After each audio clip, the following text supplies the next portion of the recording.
Di saat istrinya itu sedang tertidur, pria ini memukul kepala istrinya, lalu membangunkan istrinya tersebut. Ternyata pria itu menyuruh istrinya ini untuk bekerja, dikarenakan di rumahnya tidak ada makanan. Padahal di sana istrinya itu sedang mengandung anak mereka dalam keadaan hamil besar.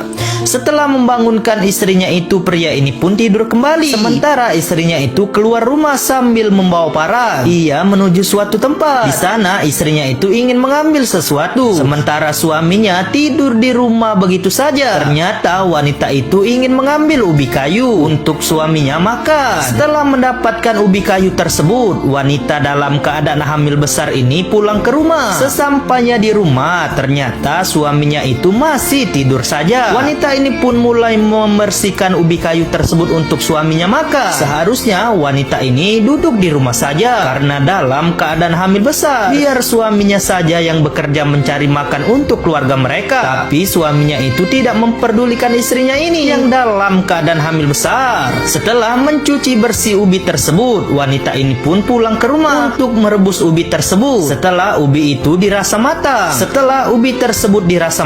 wanita ini membangunkan suaminya. Dibangunkan untuk makan saja, suaminya itu begitu susah, harus dipaksa berapa kali. Pria itu pun memakan ubi rebus tersebut hasil pencarian istrinya itu. Istrinya ini ingin meminta ubi rebus, tapi hanya diberikan sedikit oleh suaminya. Padahal di sana ubi rebus tersebut cukuplah banyak untuk dibagi kepada istrinya. Setelah memasak ubi rebus itu untuk suaminya, pria ini tidur kembali. Sementara wanita itu melanjutkan pekerjaannya sambil membawa anaknya dan keranjang. Wanita itu mencari nafkah kebutuhan rumah tangganya itu. Padahal di sana wanita itu dalam keadaan hamil besar. Begitu kasihan melihat wanita tersebut mendapat suami seperti itu. Lebih baik ditinggalkan saja daripada tersiksa seperti ini.